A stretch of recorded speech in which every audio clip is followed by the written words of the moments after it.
and Hyde, and tonight we have a special guest, Rebecca Dollinger. She is the host of the podcast Your Voice Matters that airs on Fishbowl Radio Network every Thursday at noon, and she has been hosting that show on multiple platforms for, you said, over 4 years, correct? Well, for here, about 2 years. Here, 2 years. Yeah. Yeah. So you can catch her show, which we'll talk more and more about as the episode unfolds, Thursdays at noon. But today's episode, we were kind of catching up and chatting beforehand. Today's for the ladies, all right? We're going to talk a little bit about, Rebecca's journey in helping women find and use their voice in all kinds of professional settings. And we really want to hear from you on that. And I'm excited to have you on. Thank you. And just kind of hear your journey and your story and wherever you'd like to start, and then just kind of letting us know a little bit of your background, and we'll go from there. Well, hi, I'm Rebecca Dollinger, and I am so grateful to be here. Thank you so much. Yeah. Background. Okay, I grew up in I'm a Dallas girl, really. Okay. Yeah, so I grew up in a big family. At the time, we lived out.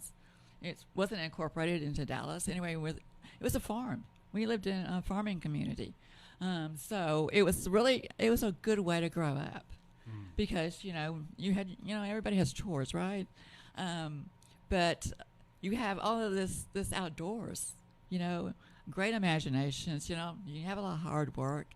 But you also, I think it helps you mentally and physically to be grounded to yourself. Because I was an outdoors girl, so I was always kind of in the trenches, you know. But I think, to me, I wouldn't change a thing. Because it kind of like, you're out with nature. Yeah. If you ever get into a spot where if you just can't think, go outside. Yeah. It's the best medicine you can. But yeah, I went to school here and college here. But I love it. I love Dallas. Well, you've seen it grow here over the years. I mean, I can only imagine. Just kind of, watching that unfold, because now it's the population huge. has boomed here. I live in DeSoto, and when we moved out there was only 12,000 people. Now we have, I don't know how many, like 40,000. Oh, okay. It's just too big. Yeah. So I got into, I belong to the American Businesswomen Association. Yeah. So through my writing and everything else I had done, I began to realize women they weren't a priority. They weren't noticed, or they felt like what they had to say was not important. Right. Have you ever been in a room and somebody says the same thing that you said, and they notice what you have to say, but the person just said it didn't.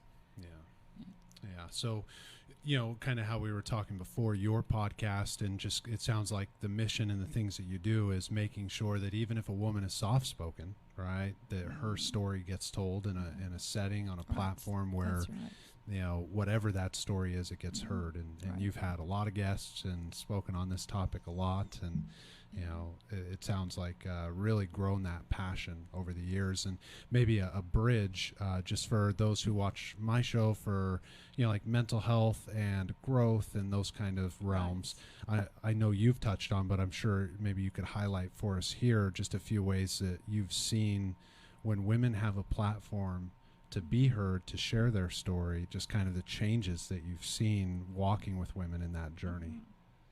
Well, yeah, I mean, even myself, I remember I was, I'll talk about myself for a minute. Yeah.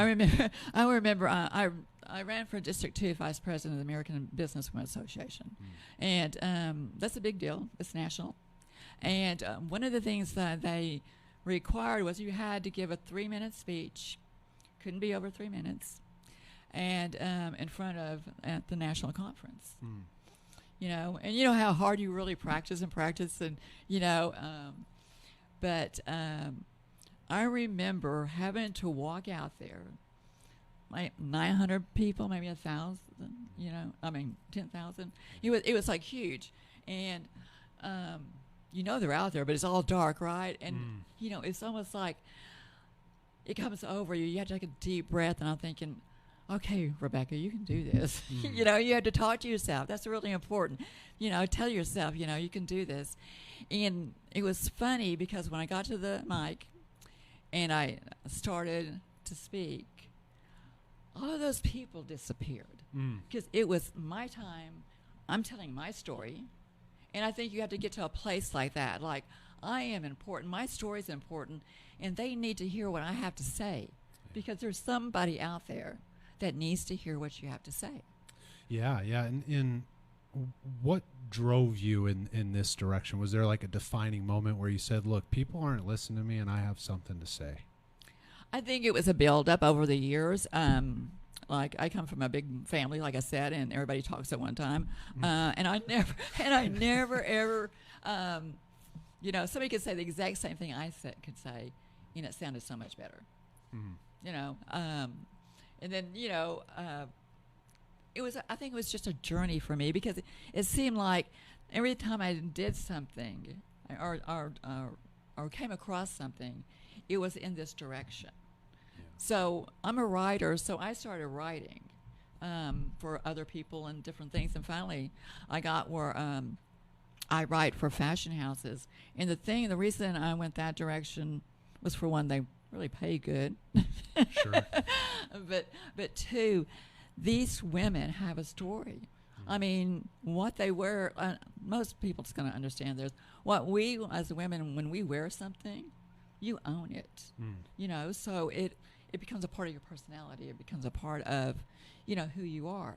Yeah. So it actually gives you that extra boost or that extra confidence. Yeah, you know, and being aware of how you're presenting yourself to the world, how you hold yourself. There's, you know, like, I'll have therapy sessions with clients, you know, whether it's male or female, and the posture, you know, reminders of, like, you know, I'm curious if you notice that when you were saying that, you were hunched over, you know, your head's down, you know, all those things, but also, you know, the way that you present yourself when you walk out the door, and all of that starts when you're taking care of yourself and having I think the self-esteem to start building that, and then seeing that it gets good responses and people, you know, are more and more comfortable around you. You know, I think these things are extremely important. But you made a really good point, and you have to surround yourself with people that's going to uplift you. Yeah. You know, and if you're around people that's always like, okay, you know, like they mean well. They sometimes criticize, hoping that you would do better. You know, and I think, you know, you just need to surround yourself with people that are uplifting. Yeah. You know, and I've got a wonderful husband. He's like, you know, he would always say something positive. You know. Yeah. And he's always been like that. His family's like that. Yeah. This is maybe a curve, because I want to hear more about your background and just kind of where that took off, becoming, you know, a prominent member in this group, and just for the ladies that are listening to hear some of, like, those success stories. But what would you say to young women who are looking for a good man like that? They're hard to find, let me tell you. You know, I'll tell you how I met my husband. I met him. I had to really stop and think about this. I think I really met him when I was a senior in high school. My sister went to the University of Dallas, and she's like 3 years older than I am. But I love to dance. So when all the dances came, I'd just go out and spend the weekend with her. And we were up at the student lounge one time, and we were all our friends, we were all going to go out to eat. And I turned to my sister and said, well, you know, what are we waiting on? And she goes, oh, we're waiting on somebody to get off work. You know, one of the guys, you know, was working. And this guy came in. Finally, this guy came in. He had hair down to here. And I can tell you, he had a dress pants on, a jacket, and a tie. And the really funny thing about it, he took his lapels, and he pushed them up and down like this, and it made his tie go all over the place. But I thought, well, he's different. You know? Yeah. You know, and you know, a couple of years later, we started dating, you know, because he was different, you know, because he opened the door for me. You know, his parents had brought him up right, you know, and it's nice because he cared about me, and he treated me like a lady. Yeah.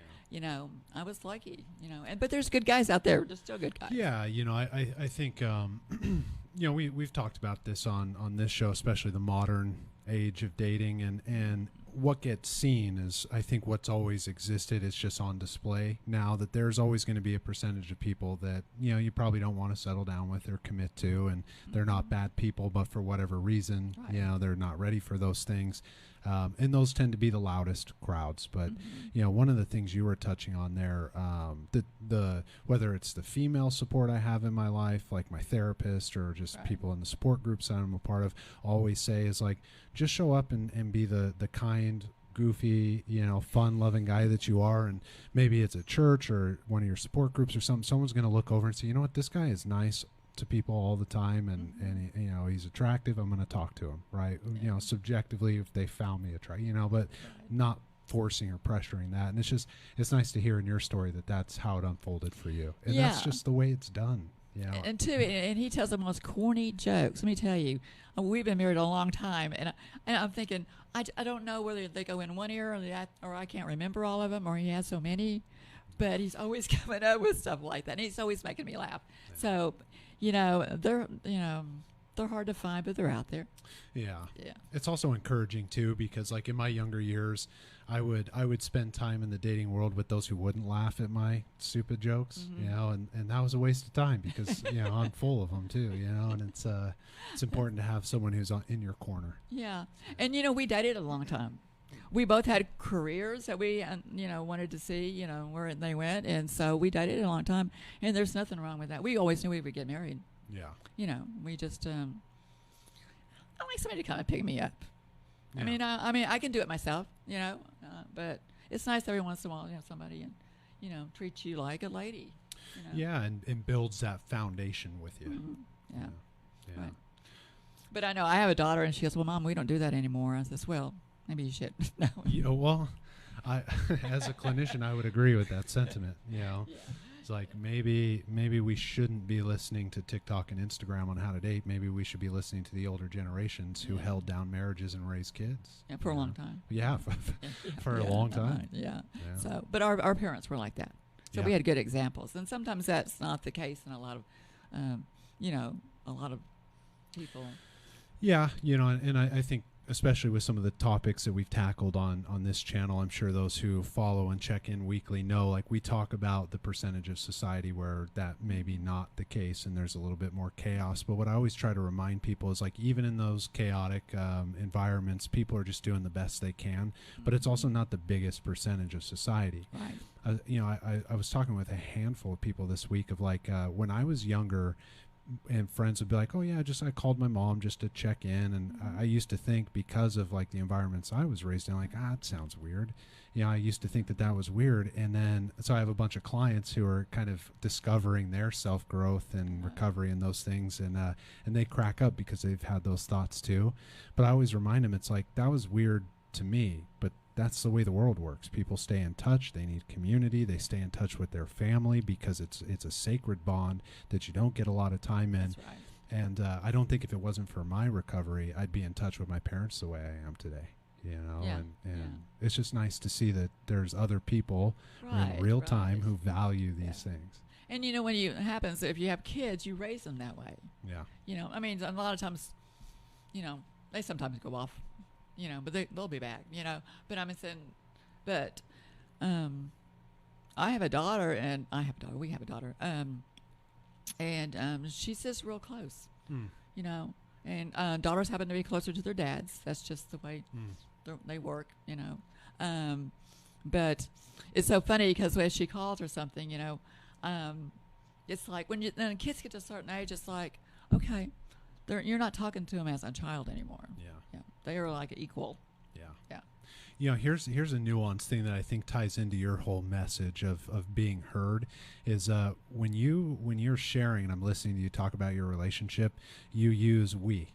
And I think that's a big thing in modern dating that gets talked about, is like, well, these are my finances, my kids, my situation, and it's never we, and I think it's just such a great reminder in the subtle ways of, like, it's an equal platform. It's an equal playing field. That's right. There is no winner. right? And if there is, then everybody loses. Yeah.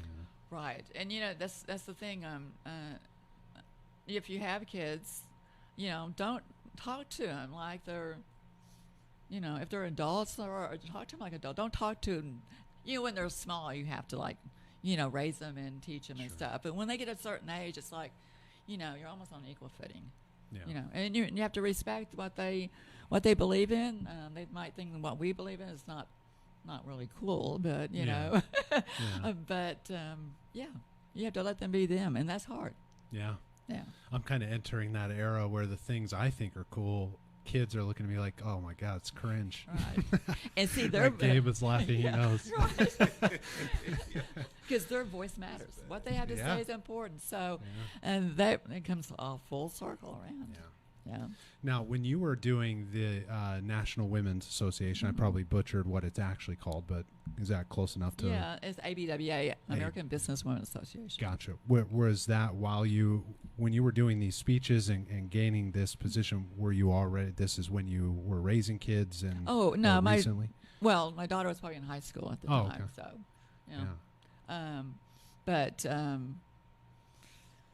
no, I needed. I was when you're in business, especially being female, you're in business. You need the American Business Women provides women scholarships to go back to school.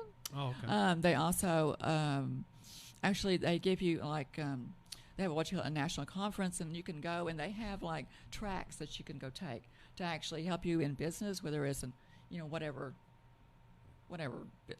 tracks they had that year. So I mean, it actually, and then you meet people from all around the world that you can actually tie into your business with. So it's a really kind of a cool thing. Yeah. How would a woman who's listening to this, because it tends to be a lot of females that listen to this show because of the topic of mental health, and how, if they're listening to you and they're like, whoa, that sounds really cool, how would they get involved? Would they just go to the website that they have? Yeah, it's called abwa.org. You can just put that in and it should pop up right there.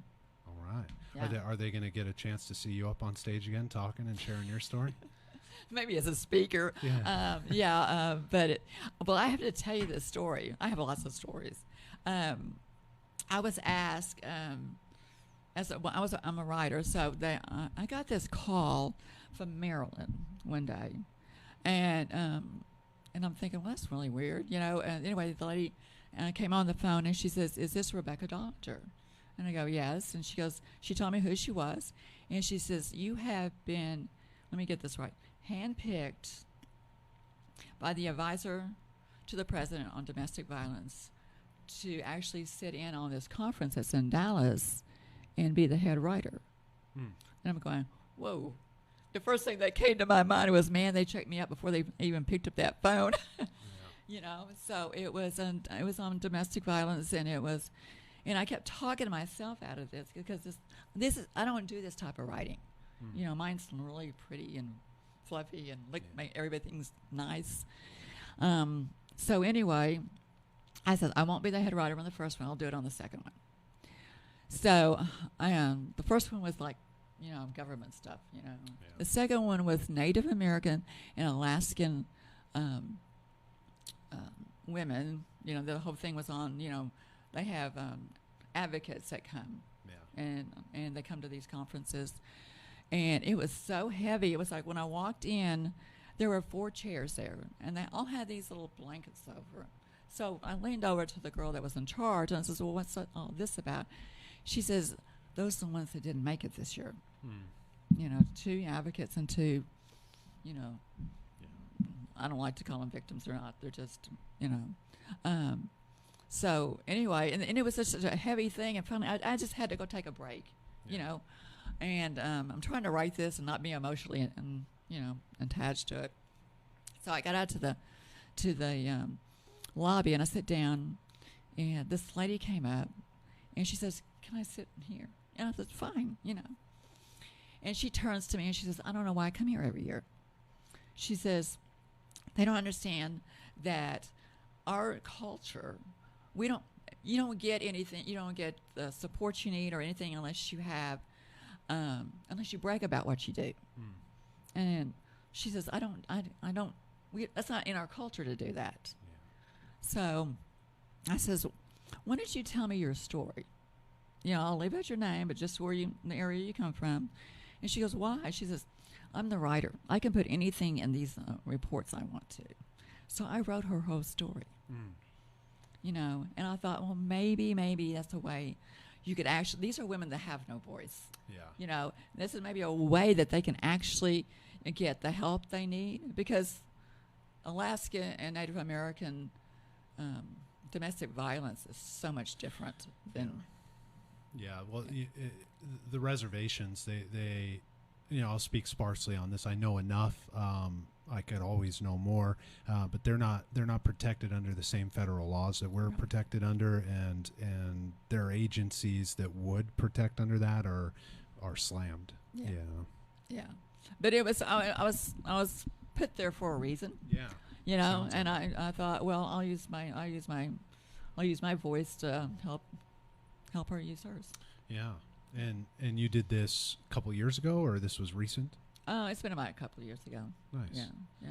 And so for those listening, because we may have crossover from your show, and they probably know, but I'm sure there's some here, and definitely on my platforms.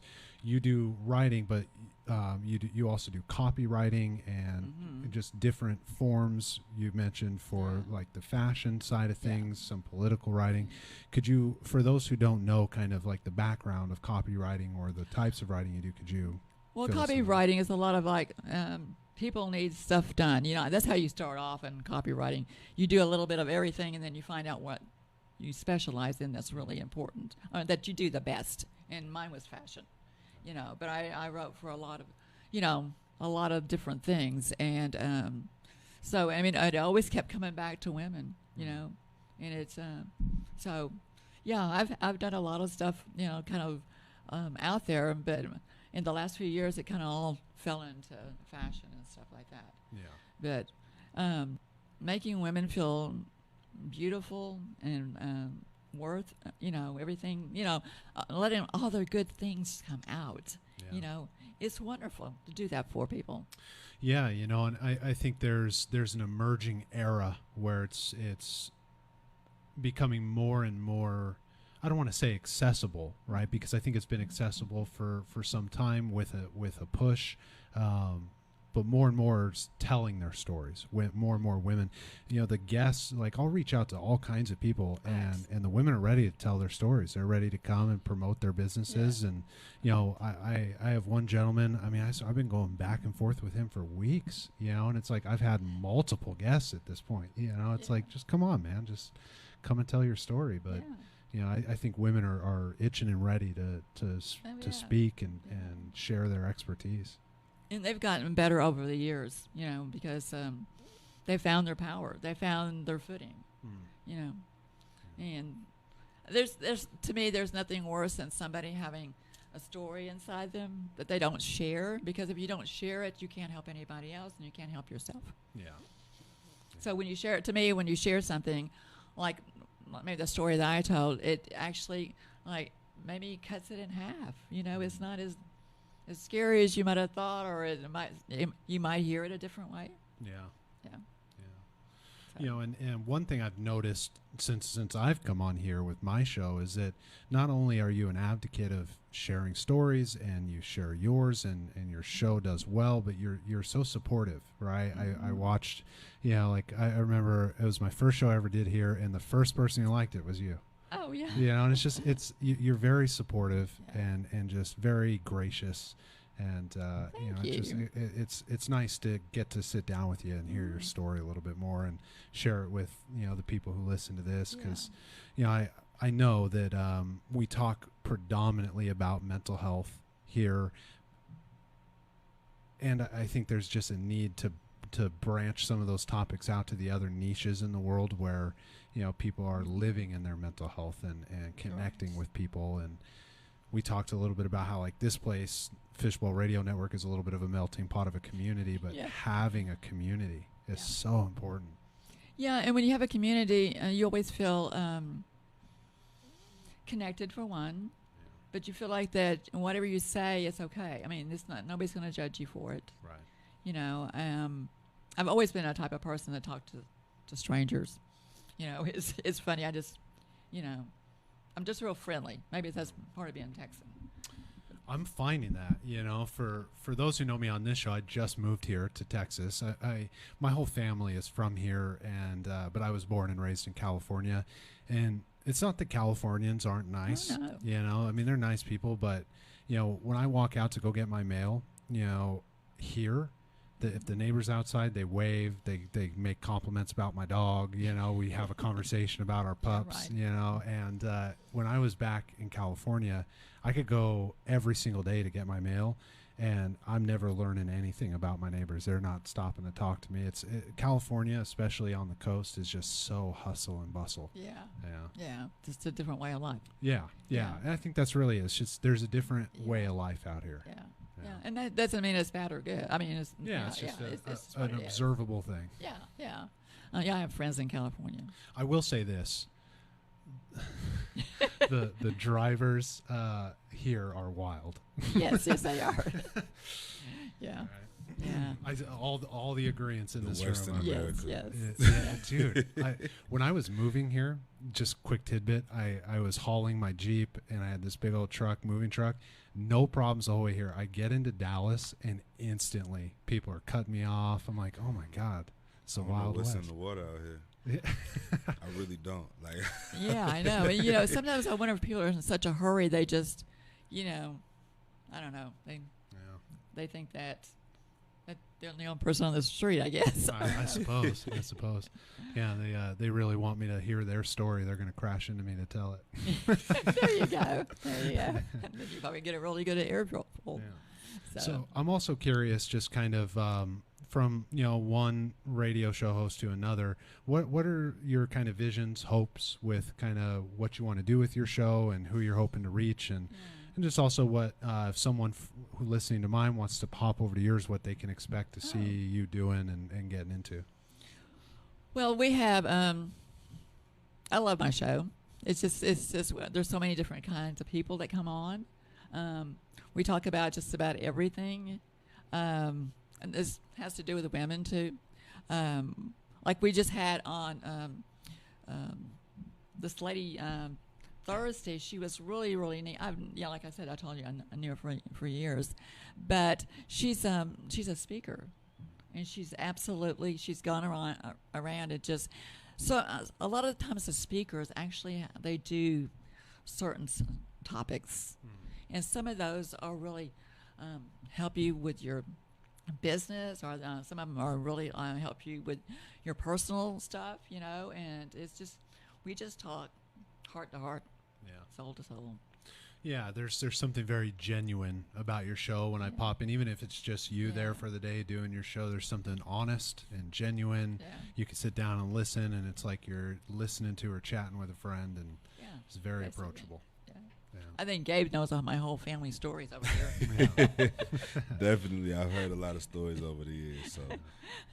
And so as odd as his family's a lot like mine. So a lot of similar. We've talked about it a lot on here too. So there's some of the different experiences and dynamics, This might be a good segue too, because people who watch my show have gotten very accustomed to Gabe. But Gabe, real quick, is you're heading off on just a huge opportunity for yourself. And you want to tell us just real quick a little bit about it? I'm headed to DC. I'll be interning at a company called Sound Exchange. Sound Exchange is a performing rights agency for artists and entertainers and performers. So anything that you hear on movies, radio, whatever, they help with licensing for those platforms. And so they're one of like four different performing rights agencies that radio stations and like Fishbowl have to provide licensing rights to. Nice. So with that being said, I'll be working in the legal department and helping out with a case kind of connected to Sirius XM, and they're being sued for like $100 million or something crazy like that. They were telling me in the interview. And so I'll be helping out working on that case and like kind of doing some research and investigation and learning about all things licensing rights. So looking forward to it. Music is the music industry, the music business is like my world. That's my space. So it's exciting to actually be able to work in that space for permanently. So looking forward to it. And if they make an offer to you after that internship, you're staying out there. Yeah, I mean, one, I gotta love the city. Yeah, there you go. Because I got a lot of options. I'm graduating school next year, so in March.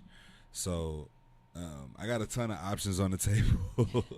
But it just all depends on the right fit. So I'm letting go and letting God and seeing what happens. So yeah, there you go. There you go. There you go. Either way, man, I wish you the best. Thank you. You've been just such an invaluable part of starting this show here, and you've made it so easy to get started, taking care of the technical stuff, but also having just wonderful, in-depth conversations, man. You're gonna. I'm sure I can speak for all of us. You're gonna be missed here, bro. Thank you. I appreciate that. Yeah. And you guys will be missed as well. I've been in Fishbowl for about 3 years, so it's gonna be different being in a new city. Yeah. Not being here. So We'll just text you. Right. I'm just a phone call or a text away. So I'm not far. What are you doing? What are you good at? Exactly. No, but we really hope you the very, very best. Yes, thank you. So when you get real famous, we'll say, well, we know you. Yeah. You and when. Yeah. Right. Yeah. Absolutely. Yeah. Cool.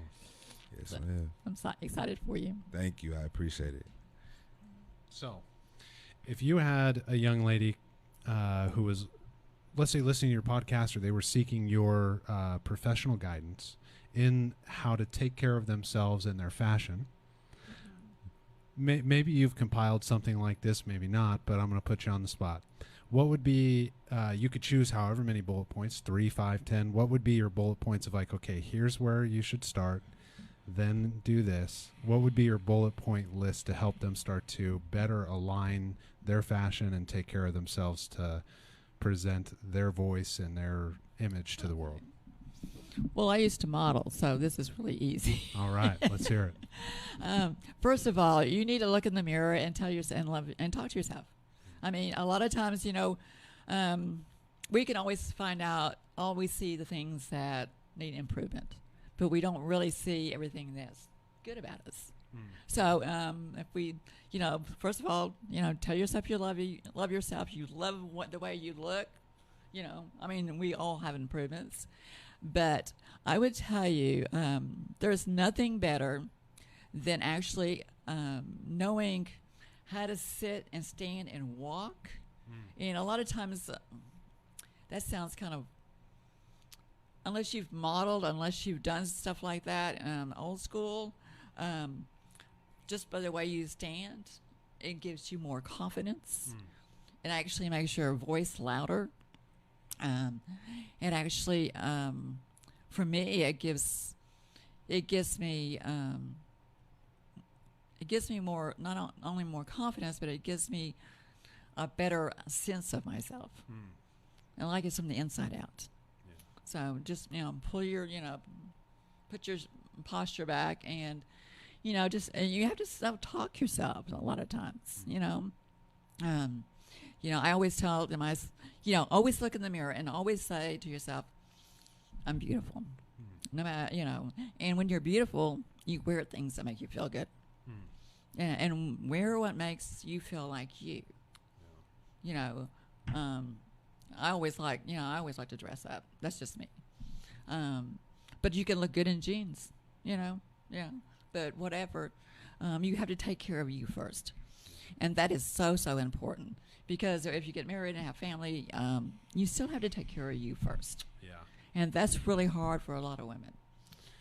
Because if you don't take care of you, then you don't, you get where you don't feel good, and you get the poor me's and, Yeah, the age-old, there's no such thing as the innocent victim.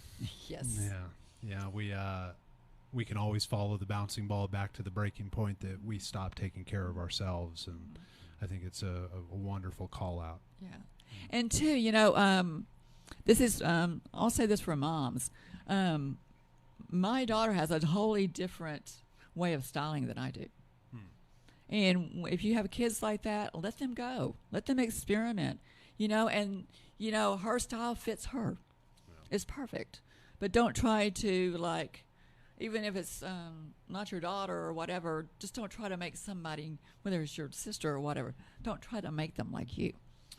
You know, they have their own personalities, so they're always going to wear different stuff. Yeah. You know, so. Yeah, the concept of dignity. Yeah. You know, let them build that dignity. And this is also the same like when we're dealing with people in clinical settings who are really struggling to put their lives together. Don't do it for them. All right? Don't. You can teach them information, but don't go and try to get them to do the healthy thing. They have to want to do the healthy thing for themselves. And, you know, especially when it comes to fashion, it's like, well, that's a very subjective choice in what's healthy for you, because if you wore what someone else is telling you looks good, but you don't like it, you're still going to feel not good about it. Yeah, and if you're, yeah, right, whether it's your girlfriend or your daughter or whatever, sometimes you have to just bite your tongue. You know, if they feel good in it and they love it, let it go. You know, and you know what? They become that person that they're supposed to through fashion. Yeah. You know, that's how that's how that most women do. They, through fashion, you know, you're actually telling the person and telling the world who you are. Yeah. You know. Yeah. I have a buddy. Well, I mean, he's a mentor to me, and he always tells me, not just in the realms of dating and communicating with women, but just in life, to never miss a golden opportunity to shut the fuck up. And I love that statement. Yeah. But what I'm hearing from you is that part of the feedback from the female perspective for me as a man is to never miss that golden opportunity. Let her communicate with you what she likes. And so for you men listening, and probably the 2 or 3 of you who are, just bite your tongue. Yeah. It's hard, but it works out in the end. I'll tell you that. Yeah. You know? And you're proud of them. You know, they're in own individual. And you know, I think this made a big difference because when I was growing up, my mom could sew anything. So I was always saying, well, why can't I have like this and this and this? You know, and like I'm going to a skate party or something. So she'd make me an outfit. You know, and I said, well, why don't we alter it right here and there and yonder? And you know what? I mean, that was made especially for me. Yeah. You know, and then when I wore it, you know, I had confidence. I knew I looked good. Yeah. Do you still have any of those pieces? Yeah. You know, I'm the same size I was when I was in high school. Fair enough. Yeah. Yeah. My grandma, she sewed blankets for all of us when we were kids, and those are just some of my most cherished possessions. Yeah. Yeah. If you look at my closet, I have a dress. My mom made it for me. It's leopard skin, and she made that to me when I was a senior in high school. I know you're all thinking like, you really need to get rid of that, but I can still fit into it. Yeah. But those are, you know, for me, clothes holds memories, and I imagine, you know. And I think my husband's the same way. He has stuff that, I wore this one, you know, I took you out on your first date, you know, or whatever, you know, or anniversary, or when we took a cruise. So to me, yeah, clothes do hold a lot of memories. Yeah. I still have like a lot of sentimental, like I'm a T-shirt collector. So like I played baseball for 19 years, and so like all my high school baseball shirts, my junior college baseball shirts, my college baseball shirts, all the hats, I have all of them. Yeah, I may sew them into a blanket someday. We'll see. Yeah. But see, there's nothing wrong with that. No, I think it's beautiful. No. Yeah. Because when you get old and gray, that's all you're going to have is memories. Yeah. So, yeah, I think it's kind of nice because it brings back. It just brings back good memories. I don't think I hang on to anything that has bad memories. Yeah. So, if we pivot a little bit, I noticed that you had a real interest in some of the topics that we were talking about here on the show with the mental health stuff, and I'm curious, just kind of what you've heard that you liked, and what you want to maybe expand on, or just if you had questions for us here as well, and just kind of tease this out a little bit. Well, I'm a psychology major. Yeah. So anyway, to me that was knowing how your mind works and why you do what you do, answers a lot of questions in life. It's almost like you get gut level honest. And to me, that is something that I hold dear, to know who I am, and what I value. And it doesn't matter whether people agree with you or not. Yeah. That's who you are. Yeah. And being comfortable with self, with all your little, you got good habits and bad habits and whatever. But, yeah, and understanding that I think at least people should take 1 or 2 courses in psychology just to understand that people don't do things to you. Yeah. They just do things. Mm-hmm. And we just take it personally. That's a heck of a point. Yeah. So, I mean, to me, that was the most, when like kids act up or grown-ups act up, there's something deeper there. Mm-hmm. Just don't judge them for what they're doing on the surface. Right. You have to look a little bit deep and realize that maybe they're hurting inside. Yeah, and I love that you point out, because we've talked a lot on this channel about, or show, whatever you want to call it, we've talked a lot about radical honesty and accountability and those kind of things. And a cornerstone is to not take other people's behaviors personally, right? Mm-hmm. Nobody is trying to hurt you. Now there are the percentages of people where it can get to the point of escalation in their behaviors where they're completely out of control and they are trying to hurt you. Those are cases unique to themselves, that we could expand on a whole nother topic on a whole nother show. Right. But your everyday run-of-the-mill, someone cuts you off on the road, someone's acting up out in public, your significant other or loved one is saying rotten things to you, your kids are throwing a tantrum. It's not personal, all right? And there's an honesty in that where I don't have to put myself in the middle of this, but I could listen if I have the capacity for that, or I can remove myself if I need to. And there's a real balance that let's say I'm working with my clients week to week, where that's a lot of the work we're doing, is helping them find the balance of taking accountability for themselves in those situations, no matter how hard that can be. And we talk a lot in the realms of like just recovery and healing, which is, it's a fact finding process, but at the point you find the facts, you have to face them. All right, so it's fact finding and fact facing, and you can't do that unless you're honest, and you can't do it if you're taking things personally. Yeah. And that's really the key right there, is being honest with yourself. Yeah. And that's really hard sometimes. If you look back and through all your life and everything you've done, since I'm a writer, that's what I do. If something bothers me, I start writing. And this is my trick. I write and write and write until I can't write anymore. And you go back and you read it once. Don't read it more than once. And when you read it, you realize, well, that's not what was in my head. It's something, you got all that on paper, and when you read the paper, it's totally different. And then you just rip it up and throw it away. You don't read it more than once.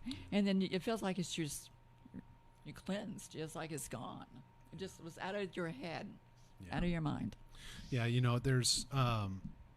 when I work predominantly with 12-steppers, so like, Alcoholics Anonymous and different 12-step programs of the nature. And there is such power, and there's a simplicity to it. When you're doing your 4th step, which is fearless and moral inventory, they say, put it on paper in black and white and be as clear and direct as this. And then they give you an example, right? And those who fight that process, they struggle until they're ready to do it. And those who put it in black and white, I'll hear all the stuff like, oh, well, I've got it on my iPad, or I typed it up on the computer. That's great. You need to face it. All right. Well, what does that mean? I'm looking at my iPad. That's great, but there is a process of facing yourself. It's I forget which philosopher coined the term. You want to learn more about the world? Read a book. You want to learn more about yourself? Write it down. And there's just so much power in it. People's lives drastically change when they write things down. That's absolutely true. It is, and I even pass that on to my daughter. If it's something bothering her, just write it down. But I'm very familiar with the 12-step program. And the Al-Anon program. I've had friends and family and everything else. So that to me is it makes a big difference. Even if you're a relative of a relative, go. And there's a lot of good stuff there that people that are not consumed by alcoholism or drugs or whatever. I think they still need to go. It's a good program for everybody. Yeah, the principles of that program in any 12-step program are all concepts that every human on earth could benefit from. But you're right. I mean, no matter how removed we think we are from the direct alcoholism, right? We can tell ourselves we're not affected. We're all affected. And if my contention too as a clinician in the modern age is if you're living in the U.S., you're affected. There's a spectrum, right? To a degree, some are affected way more immediately in their family, but we're all affected generationally. I mean, it's the biggest epidemic we've ever had probably on earth is alcoholism, and it's documented all the way, back to when people could first write. Well, I think a long time ago, it was so much. I think everybody knows about it now, but I think years and years ago when they all first started, I mean, people were dying. Yeah. It's in the big book of Alcoholics Anonymous, it still refers to the first 300 or the first couple hundred, and now it's millions and millions. And the program's still a baby. It's it's not even 100 years old yet, but it's the first thing in history that's worked. And prior, when AA was getting set up, you can go and read like the doctor's opinions and stuff, and other medical professionals, the friends of the program, and they talk about straight up there was nothing we could do. The best we could do was tie them to a bed, and it's just like to read in a peer-reviewed journal, medical professionals saying like the only thing that works is tying them to a bed, and then AA branched off of the Oxford program, and they started to embrace that it wasn't just a physical and mental disease; it was a spiritual malady, and then it took off. And it just and then the Al-Anon program, they were. I think they just started because of all the guys were doing their thing, and and then the women were sitting there and drinking coffee. Lois, there's her initial writing, she talks about how they used to have the men's AA meeting in their living room, and then one day she goes out and sees that all the wives are lined up on the street outside, and she invites them all in for snacks and coffee, and that's the structure we're built on in the Al-Anon program to this day. And I'll tell you what, if you're listening to this, you've been affected, someone who's struggling with alcoholism, you feel like you don't like what they're up to, Al-Anon, there are people there who have the answers. They can help you out. They can help you detach. They can give you the information on the alcoholic. It's also not a bad idea to go to an open AA meeting, and they'll give you all kinds of information that's so helpful. But too, I think if you live with it or love somebody that has an alcoholic, you get sick too. Oh, absolutely. Most, women like to control things, Men aren't too far off either, but yeah. So but I would also say, if you're living or know somebody or love somebody, you need to go to Al-Anon. Yeah, we joke. So I'll just a quick snippet. I keep my anonymity pretty close to the chest, but I'm a member of Al-Anon, and I have been for years. Good. And we joke in there that we're crazier than the alcoholic. I did all the crazy shit without drinking. At least they were drinking when they were nuts. I wasn't using any substances, and I was nuts, trying to control outcomes and, get them to get better. And it just, none of it worked. I was making myself sick. Yeah. Oh, yeah, definitely. Yeah. Because you don't think straight. Yeah. And that was, I found Al-Anon once I was already a clinician. So it's like, it affects anybody, anywhere. And, I was well into my career to the point of like, I'm researching these things on like a depth level that a very small percentage of people research. And still I was in my own hula hoop. I was lost in it. Well, I knew a lady that her husband drank a lot, and, she always liked to control him, right? That's the way us women are. But anyway, she would actually go and try to find him at whatever, saloon or bar he was at, and they can make you crazy. Oh yeah. Yeah. Calling around, checking to see, are they sitting at the bar? Yeah, God bless. So, yeah. So I have a quick little fun anecdotal question, and we're going to tailor this a little bit differently than if I were asking, maybe like a clinician. But who is your favorite childhood cartoon? Oh, probably Felix the cat. Felix the cat. That takes me. If Felix the cat were to come to you, what fashion tips and self-confidence tips would you give to Felix the cat? Self-confidence tips. Well, you need to stand up a little bit straighter. Be you. I think that's the whole thing. Be yourself. If you get hassled by what you wear, put stuff on that makes you feel good. Even if your mom or your sister or your husband doesn't like it, it doesn't matter. Dress for you. And when you dress for you, you feel good inside and out. Absolutely. Yeah. And nothing's too elaborate, nothing's too sedate, Yeah. Just be you. Definitely. Why don't you let the listeners know where they can find you and just the information again on your show, and then we'll wrap it up. Well, they can find me here live Thursday on Fishbowl Studio from noon to 1. We talk about a lot. We talk about a lot of stuff. How your voice matters in the world and how we show up. You can. My email is tailored to you, and that's long. So TAILORED, like tailored, the number 2 YOU at RebeccaStylewriter.com. And when I start posting this on the social medias, I'll make sure that those are in the description so that you guys can find Rebecca here. But thank you so much, Rebecca, for coming on. Thank you for having me. It was truly a pleasure. Fun. Absolutely. Yeah. All righty, guys. Well, check us out here Friday nights, 7 p.m. Central Standard Time, Breaking the Cycle every Friday night. Remember, we break the cycle together. We love you. Bye.